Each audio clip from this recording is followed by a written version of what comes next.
I think it's so interesting the way that the Lord works because Allison, who did not know she was going to be praying for us tonight, set me up perfectly when she talked about forgiveness, because a lot of my testimony has to do with forgiveness of other people and especially myself. So thank you for that, Allison. And I'm just going to jump in. So for a long time, my understanding of relationships was defined by survival and not by love. I was born in South Carolina, but my family and I moved to Nebraska when I was 2. After my mother survived severe abuse from my father, he put her in the hospital and she nearly died.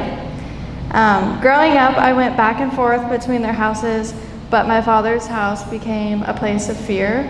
Without my mom there to protect me, I became his target. I grew up being hit for the smallest mistakes, like accidentally spilling a glass of milk.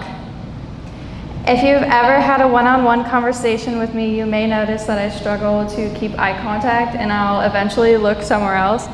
This is because my dad used eye contact as a weapon.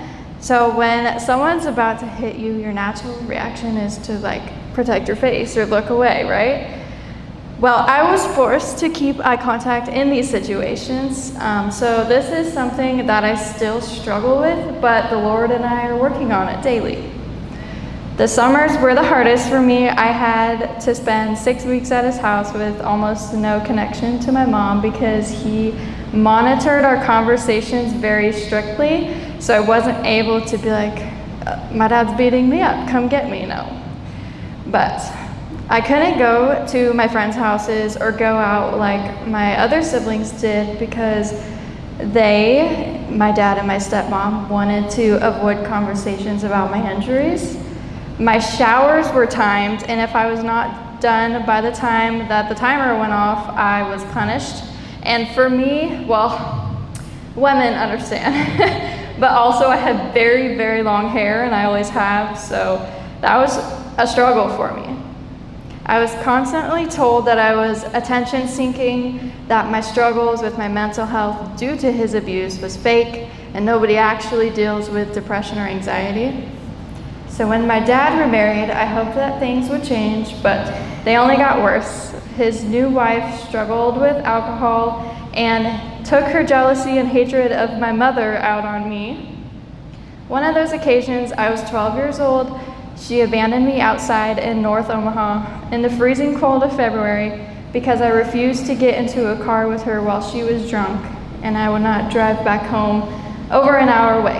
I was 12. I didn't know how to drive yet, and I was scared. I sat in the dark for 6 hours. It was terrifying, but it saved my life because she crashed the car that night with my older brother inside. And I call him my younger brother. He's actually older than me, but he is mentally disabled, so that makes it all the worse. Because my entire childhood was filled with this trauma, I grew up never knowing what true respect or love looked like. So that lack of foundation followed me as I got older. I ended up in a relationship with someone who mirrored my father. He took his anger out on me, controlling me, and frequently put my life in danger, multiple times threatening to flip my car with me in it on the highway. I felt trapped for a long time. I thought I would never get out, but thankfully after a few years, I found the strength to leave. But the trauma wasn't over. When I was 18, I went to a family reunion. I was having a really good time. I was thankful to see people who I haven't seen in a long time. But that same night, the unthinkable happened, and my older cousin raped me. He was arrested, and suddenly I was thrown into a whirlwind of police interviews and hospital stays. Over the next 2 years, I spiraled into total darkness. I couldn't understand why I was such an easy target for people to abuse and take advantage of. I hated myself, I hated my life. I laid in bed for months straight, refusing to accept help from the people who truly loved me, such as my mother. Going through trial preparation and being forced to relive the assault over and over pushed me deeper into the pit. I stopped eating, my weight dropped down to 90 pounds, and I completely shut out the world. I was dead inside. I tried to end my life 3 different times. The last time, by all standards, I should have died. When I woke up in the hospital, I was connected to wires and tubes being pushed down my throat. I opened my eyes and saw my mom. I put my poor mother through the ringer. I started to cry, not because of the pain that I was causing my mom, and not because I was scared. I cried because I was angry that I was still alive, and I had failed at killing myself. But looking back today, I know exactly what that moment was. That was God saving me from my purpose, even when I didn't want it for myself, and even when I didn't deserve it. The turning point came in December of 2022. I went through a grueling 4-day trial. I stood up, faced the person who raped me, and the jury found him guilty. I received nasty messages and death threats from people who knew him, but today he sits in a prison cell. But true freedom didn't just come from a guilty verdict. It came because I found Jesus, or more so, Jesus found me, and I finally accepted the call. He completely turned my life around. It took a lot of hard work, but standing here today, I no longer deal with depression. I no longer hate myself.